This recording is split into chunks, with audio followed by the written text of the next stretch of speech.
അങ്ങനെ കാത്തിരുന്ന് കേന്ദ്ര സർക്കാർ കണ്ണു തുറന്നു എന്നതാണ് ആ വാർത്ത. അതായത് സമൂഹ മാധ്യമങ്ങളിലെ രാജ്യവിരുദ്ധ പോസ്റ്റുകൾക്കെതിരെ നടപടി കടുപ്പിച്ച് കേന്ദ്ര സർക്കാർ 5 മാസത്തിനിടെ രാഷ്ട്രവിരുദ്ധ ഉള്ളടക്കമുള്ള 1,95,00,000 സമൂഹ മാധ്യമ പോസ്റ്റ് കേന്ദ്ര സർക്കാർ വിലക്കി എന്നാണ് വാർത്ത വരുന്നത്. അതായത് ഈ ഡീപ് ഫേക്ക് വീഡിയോകൾ, ഈ രാജ്യത്തിനെതിരെ ഇവർ പ്രയോഗിക്കുന്ന ചില സമൂഹ മാധ്യമ വിവരങ്ങൾ, ഇതെല്ലാം കേന്ദ്ര സർക്കാർ വിലക്കി എന്നാണ് വാർത്ത വരുന്നത്. എത്രയോ കാലമായി ഈ രാജ്യത്തെ സ്നേഹിക്കുന്ന ആളുകൾ ആവശ്യപ്പെടുന്നതാണ് ഇത്തരത്തിലുള്ള പ്രവർത്തനങ്ങൾക്കെതിരെ കർശനമായ നടപടി വേണം എന്ന്.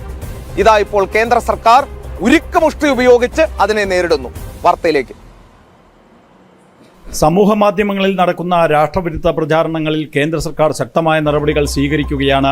രാജ്യവിരുദ്ധ പോസ്റ്റുകൾക്കെതിരെ നടപടി സ്വീകരിച്ചതിലെ മാർച്ച് മുതൽ ജൂലൈ വരെയുള്ള കണക്കാണ് പുറത്തുവന്നത്. കൂടുതൽ വിലക്ക് CJP സമരകാലത്താണ് ഉണ്ടായത്.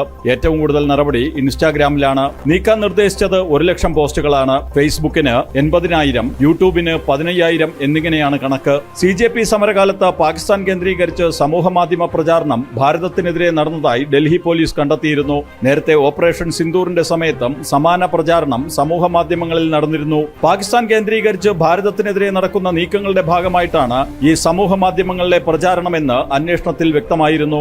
രാജ്യവിരുദ്ധ പ്രചാരണങ്ങളുടെ ഭാഗമായി വ്യാജ വീഡിയോ, തെറ്റായ വിവരങ്ങൾ, തെറ്റിദ്ധാരണാജനകമായ കാര്യങ്ങൾ എന്നിവ സമൂഹ മാധ്യമങ്ങളിലൂടെ പ്രചരിക്കുന്നത് ശ്രദ്ധയിൽപ്പെട്ട സാഹചര്യത്തിലാണ് കേന്ദ്ര ഇടപെടലുണ്ടായത്. CJPയുടെ സമൂഹ മാധ്യമ പ്രചാരണം രാഷ്ട്രവിരുദ്ധ പ്രചാരണത്തിന് ഉപയോഗിക്കപ്പെട്ടു എന്ന വിലയിരുത്തലിന്റെ അടിസ്ഥാനത്തിൽ ഡൽഹി പോലീസ് സൈബർ സെല്ലും വിവരശേഖരണം നടത്തിയിരുന്നു.